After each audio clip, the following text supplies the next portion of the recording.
début 2025, je réalisais une vidéo dans laquelle je revenais sur la décision très brutale de l'administration Trump de fermer du jour au lendemain son agence humanitaire de développement. Les premiers touchés seront inévitablement les populations qui reçoivent directement cette aide, certes, mais il faut savoir que les virus, les bactéries, les champignons ne prennent pas de visa et se fichent éperdument des frontières. Si la situation du VIH dégénère en Afrique ou ailleurs, ce ne sera qu'une question de temps pour que la demandade soit générale.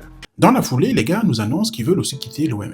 Et je me questionne, pourquoi un pays qui fait partie des contributeurs, mais vraiment très majoritaires d'une organisation internationale, c'est-à-dire qu'ils ont la possibilité d'influencer des grosses décisions au sein même de cette organisation, pourquoi partir? La réponse vient 9 mois plus tard. En septembre 2025, Marco Rubio, le secrétaire d'État américain de Donald Trump, nous pond une lettre adressée aux Américains, où il dévoile la stratégie de santé mondiale selon Trump et lui. America First Global Health Strategy. Tout est dans le titre. Ils veulent par cette stratégie couper l'herbe sous le pied de tout le monde. La santé n'est absolument pas leur souci, c'est un levier. Le document repose sur 3 piliers. Premier pilier, rendre l'Amérique plus sûre, c'est-à-dire éviter toute épidémie avant qu'elle n'atteigne les côtes américaines. Le deuxième pilier, c'est rendre l'Amérique plus forte, utiliser la santé comme levier face à la Chine. C'est pas moi qui le dis, c'est le document lui-même. Le troisième pilier, c'est rendre l'Amérique plus prospère, promouvoir les entreprises pharmaceutiques auprès des marchés émergents. Ils ont traité l'USAID en la fermant d'organisme criminel. Pour la mettre en œuvre, cette lettre et cette stratégie, c'est eux qui dégainent les armes. Et ils proposent à différents pays, principalement africains et Amérique du Sud, des MOU, des Memorandum of Understanding, des accords d'entente.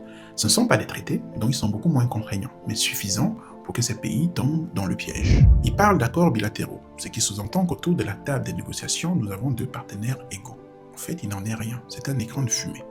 Pourquoi? Parce que l'aide américaine continue quand même de perfuser les systèmes de santé de certains pays, pour pas dire la plupart. Et s'ils décident, les Américains, de couper cette aide, le système de santé de certains de ces pays s'effondre en quelques semaines. Et c'est ça le moyen de pression. Et ce n'est pas un accord où les États-Unis seuls contribuent. Le pays en question apporte aussi sa part de contribution dans ces accords, d'où le thème bilatéral. Maintenant, dans ces accords, il y a un qui m'intéresse particulièrement.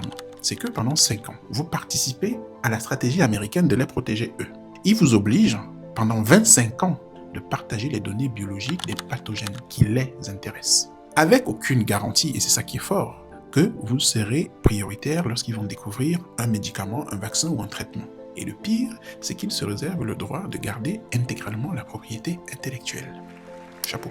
Mais il faut que vous sachiez que c'est d'abord un outil de puissance, enveloppé dans ce sort de solidarité, signé dans l'urgence avec des pays qui n'ont parfois pas du tout le choix. Il y a certains qui y vont parce qu'ils veulent de l'argent. Je suis complètement d'accord avec ça.